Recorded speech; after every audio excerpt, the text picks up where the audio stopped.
Moro, a quem conceda a palavra. Obrigado, senhor presidente. Senhor Delgatti, nós tentamos levantar aqui a sua ficha corrida, seus antecedentes criminais.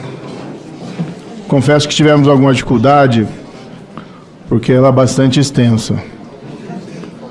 Eu perguntaria quantos processos por crimes de estelionato o senhor respondeu ou responde?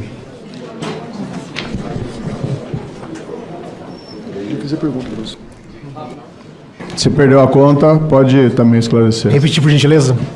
Quantos processos por estelionato, ações penais, o senhor responde ou já respondeu? Respondi cerca de 4 ações e fui absolvido em todas elas. Nós pegamos uma lista aqui, de uma perseguição que eu 46 processos, seja em fóruns de Ribeirão Preto, Araraquara, Rio Claro, Justiça Estadual. Quem que é João Otávio Pasqualino?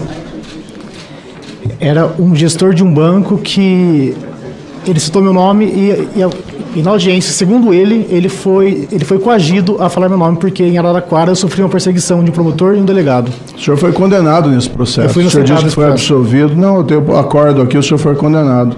Consta aqui no processo. Em segunda instância, o processo foi dado como prescrito. Mantendo a condenação do senhor. Não. O senhor foi condenado e depois não foi aplicada a pena porque houve a prescrição. Mas o acordo é condenatório. Eu vou ler aqui para o senhor. João Otávio, enquanto funcionário do Banco Itaú, teria agido em conluio com Walter no período de 7 de abril a 23 de julho de 2013, efetuando consulta aos dados cadastrais de titulares de 44 cartões de crédito de clientes do banco, encaminhando os dados e as fotografias das respectivas assinaturas a Walter. Logo em seguida, João Otávio teria providenciado o extravio dos referidos cartões junto ao correio, encaminhando-os a Walter, que por sua vez os desbloqueava e utilizava no comércio em diversas cidades como Campinas, Atibaia e Bragança Paulista, realizando compras em prejuízo dos titulares dos cartões da instituição bancária, no montante de R$ 623.479. Só nesse caso aqui, senhor Walter, o senhor foi condenado como estelionatário de 44 vítimas diferentes. Quantas vítimas o senhor já provocou de estelionato? Quantas pessoas foram vítimas do estelionato que o senhor praticou? Relembrando que eu fui vítima de uma perseguição em Araraquara, inclusive equiparada à perseguição que Vossa Excelência fez com o presidente Lula, integrantes do PT, e ressaltando que eu li as conversas de Vossa Excelência e li a parte privada e posso dizer que o senhor é um criminoso contumaz. Cometeu diversas irregularidades e crimes. Pediria aqui que fosse advertido o depoente que não pode chamar um senador de criminoso cometendo crime de calúnia. Eu peço escusas, então. O senhor, por favor, respeite aqui o plenário desta casa. Retiro o que eu disse, peço escusas. O bandido aqui, desculpe, senhor Walter, que foi preso é o senhor. O senhor não foi preso, o senhor foi condenado. O senhor foi condenado. O senhor é inocente como o presidente Lula, então, é isso? Solicito que haja respeito de ambas as partes. Solicito que haja respeito de ambas as partes. A testemunha deve ser tratada com respeito e é obrigação desta presidência assegurar que os integrantes dessa casa sejam tratados com respeito. Por favor, que não se repita mais. O senhor está sendo tratado por herói aí, como por parte dos indagadores que foram aqui. Consta na denúncia que o senhor foi denunciado, o senhor disse que confessou esses crimes, que o senhor teria, folha 21 da denúncia do Ministério Público, invadido o dispositivo de 176 pessoas. É isso, senhor Walter? Sim, eu confessei isso. Dentre essas pessoas, só para alertar aqui as pessoas que estão ouvindo, nós temos... O senhor fala que o senhor fez isso para desmascarar a Lava Jato, mas vamos aqui para a lista. Ministro Paulo Guedes, Abílio Diniz, Davi Alcolumbre, senador dessa casa, Baleia Rossi, Chaim Zahrer E aqui eu chamo a atenção do presidente da mesa, presidente, não para lhe imputar nada, mas seu nome está na lista aqui das pessoas que tiveram os dispositivos invadidos ou tentativa de invasão. Está aqui Cid Gomes, Flávio Bolsonaro, Ana Paula Godinho, Luciana Lócio. O senhor invadiu o dispositivo, então, de pelo menos 176 pessoas? Sim, acredito que mais que isso.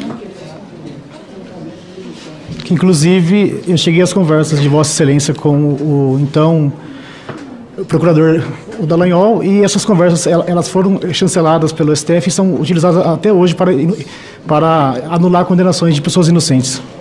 Pessoas que cometeram crimes contra a Petrobras roubaram dinheiro, é isso? Eu fico com a versão do STF que... Sérgio Cabral, por exemplo, é inocente. A presidência solicita às duas partes, a casa, e eu estou falando a todos os componentes, a todos os integrantes dessa CPMI e a testemunha que se atenham à discussão sobre questões relativas ao objeto da convocação da testemunha. Senão, nós vamos entrar aqui numa discussão que não creio acrescentará nada a essa comissão. Presidente. Compreendo até a tese de quem faz o uso da palavra agora, de que deseja descaracterizar a testemunha ou caracterizá-la como uma pessoa que infringiu a lei. Mas a decisão do Supremo, que coloca aqui a testemunha, nos obriga a tratá-lo com respeito. E é só isso que eu peço que seja cumprido aqui. O senador Moro pode fazer as suas observações e peço que a testemunha se limite a responder os questionamentos do senador Moro e que não invada em comentários. Por favor. Presidente, só por uma questão de ordem, Questão de ordem, a senadora Damares. Eu estou vendo assessores da esquerda orientando advogados do depoente. É depoimento combinado que os assessores de esquerda falem com seus parlamentares, mas não venham orientar advogados do depoente. Presidente, questão de ordem. Questão de ordem também. Eu quero lembrar que a testemunha deve ficar aqui de forma incomunicável, inclusive com seus advogados. Questão de ordem, presidente, é que tem que seguir. Pela ordem. A senadora não fez nenhuma questão de ordem. E eu entendo o desespero que eles estão depois de todo esse depoimento que coloca o crime de Jair Bolsonaro, mas tem que andar de acordo com os fundamentos. Eu vou ponderar aqui que a gente dê sequência, já ouvimos 8 inscritos, avançamos bem. Eu peço então ao senador Moro, vamos descontar aí, vamos acrescentar o seu tempo, creio que 3 minutos, que foi o tempo aqui de suspensão, e eu peço, deseja mais?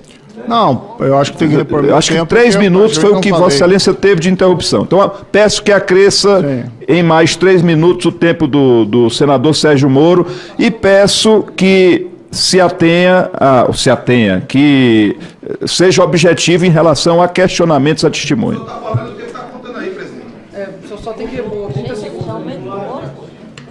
Tá, eu vou retomar aqui, presidente. Pois não. Existe uma questão aqui, sim, os fatos são de agora, mas existem problemas de credibilidade da testemunha que praticou estelionatos em série. Aqui eu não falo de maneira ofensiva. Quando ele me ofendeu, sim, eu tenho que redarguir. Mas estou perguntando sobre fatos objetivos de estelionatos que ele praticou. E o que é o cerne do estelionato? A fraude, a falsidade, a mentira contumaz. E aqui chega o depoente contando as suas versões, tal, isso depois vai ser analisado, mas eu vejo aqui muitos colegas tomando a palavra dele como se fosse uma verdade absoluta, quando a gente está diante aqui de um estelionatário profissional condenado. Condenado, é uma condenação trânsito em julgado, doutor. A presidência, mais uma vez, solicita que a testemunha seja tratada com respeito. Na folha 68 da denúncia do Ministério Público contra Vossa Senhoria, há um diálogo do senhor com Fernanda. Quem é essa Fernanda? Na denúncia do Ministério Público. Em que denúncia? Na denúncia da spoofing. O senhor se passa aqui por um... O senhor já trabalhou numa instituição financeira, num banco? Não. Tem o áudio do senhor aqui, o senhor fala com a Fernanda e passando-se por um gerente de banco ou coisa parecida, o senhor obtém dados dela para praticar um estelionato.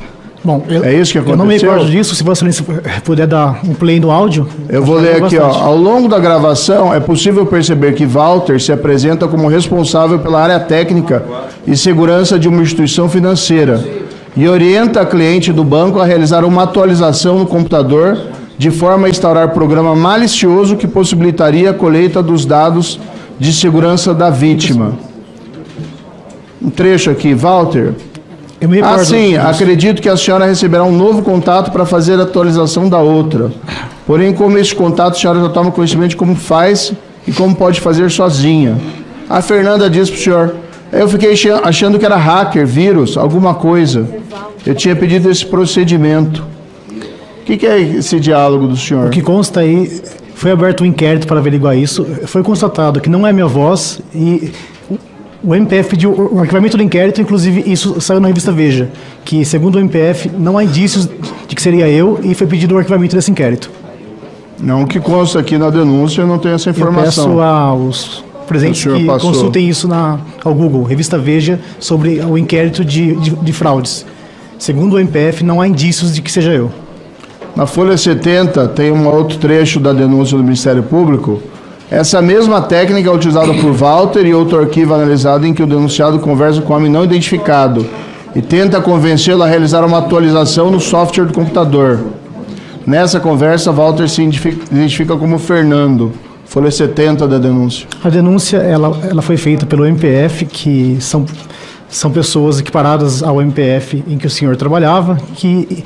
impuseram isso, contudo, foi aberto um novo inquérito no qual, segundo o mesmo MPF, não há indícios de que seja eu quem realizou essas ligações e não há indício algum de que eu tenha cometido um crime de fraude no inquérito vinculado à operação spoofing. Isso é público. Consta na folha 71, na análise do conteúdo armazenado no e-mail do outro denunciado, Gustavo Henrique, foi encontrado um arquivo de vídeo em que Gustavo filma Walter realizando uma ligação para possível vítima e fraude bancária. O que foi isso? Tá, folha 71. Isso foi encontrado com o Gustavo e eu tenho conhecimento acerca disso. O senhor não confirma que o senhor utilizava os meios de informática para praticar golpes contra pessoas e conseguir cartões de crédito, valores? Não tinha isso? O senhor não fez isso? Eu confirmo, inclusive, eu fui investigado por isso pelo MPF, com todo o poder estatal, e segundo eles, não há indícios de que eu tenha cometido algum crime. E aonde que está isso, então, que o senhor está dizendo?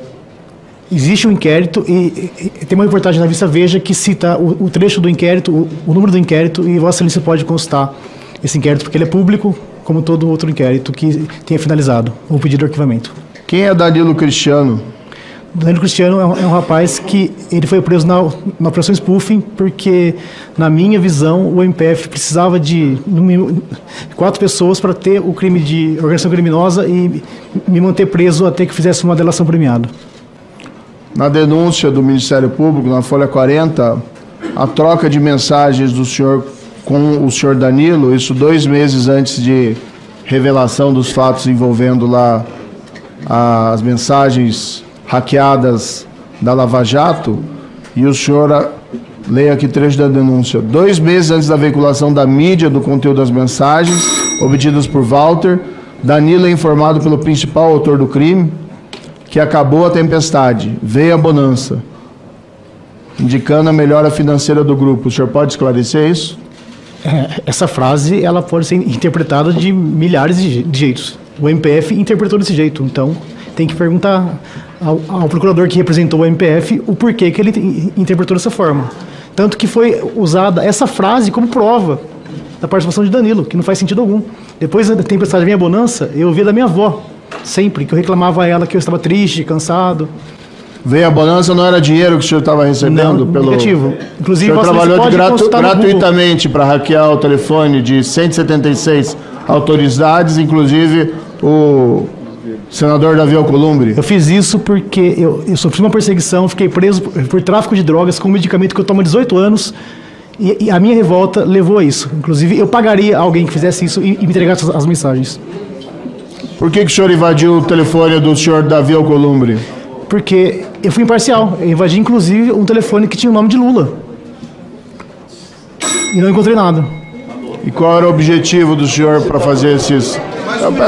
Solicito a Vossa Excelência, que já foi concedido o tempo, eu solicito a Vossa Excelência que conclua a sua participação.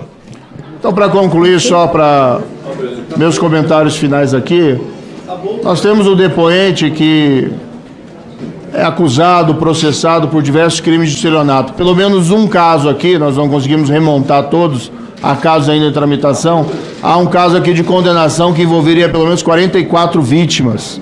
Sinais claros de que o depoente está envolvido na prática de fraudes e faz do crime a sua profissão.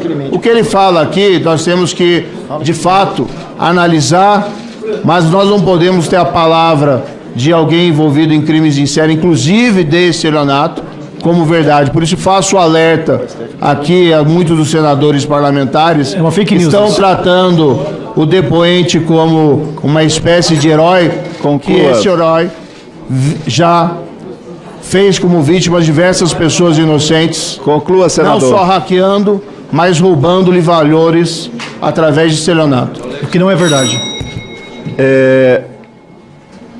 Gostaria de deixar claro que as opiniões e informações apresentadas aqui são de responsabilidade exclusiva de seus autores. Como criador deste conteúdo, não me responsabilizo por consequências. Pesquise e busque orientação profissional antes de decisões significativas.